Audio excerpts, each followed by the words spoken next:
still had hair and was 70 pounds lighter, they dumped all kinds of crap. Dumped it everywhere. A kid's playground had been built on top of the old pit they used to throw everything in. Hell, they even buried a couple of old trucks in there, leaking oil, tires still spinning. You could never get rid of the smell of exhaust in the summer. Nobody gave a damn about shit like that back then. Out of sight, out of mind, that was all that mattered. Not now. No chance. Everything had to be disposed of properly. Whatever the hell that meant. Ricky walked the length of the compound.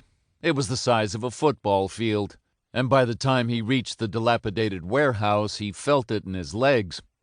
He'd never been what a coach might call a natural athlete, but age seemed to be catching up with him just lately.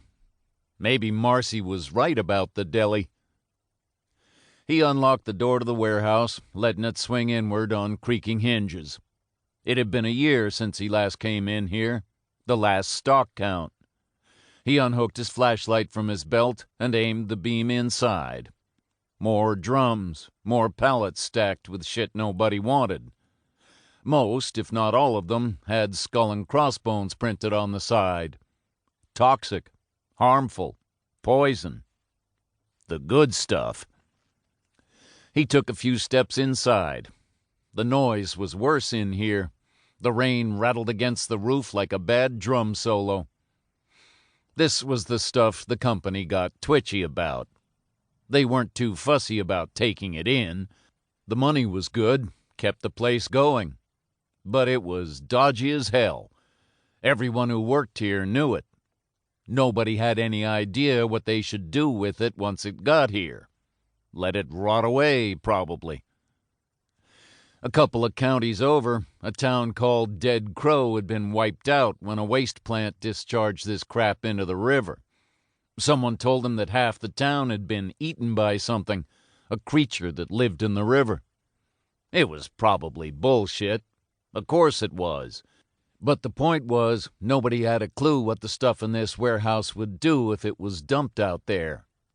That's why it was locked away.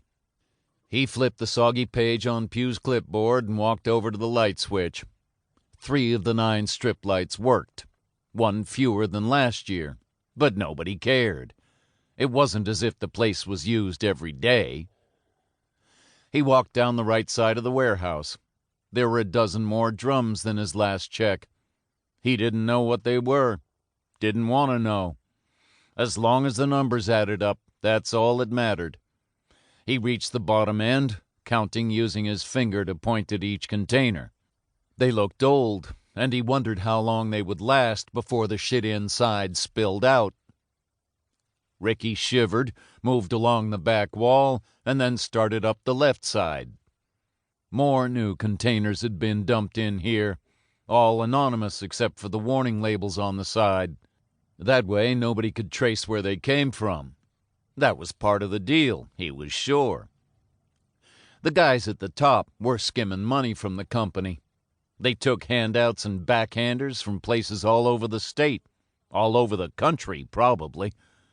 It used to make him angry, but now he didn't have the energy to get mad.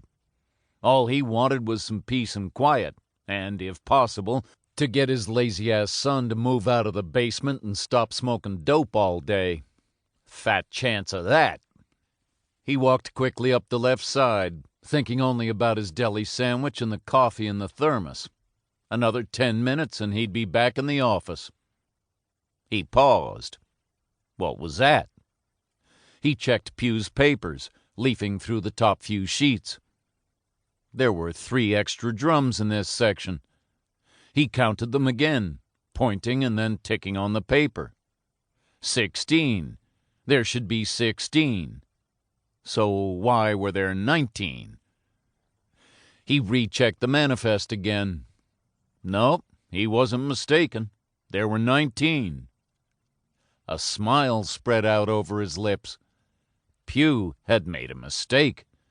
Oh, he was going to let him know about this. He was going to tell.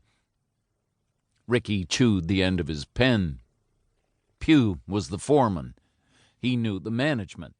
In fact, that was the reason. To keep listening to this audiobook, I've left you a link in the description so you can do it at no cost thanks to Audible's 30-day free trial.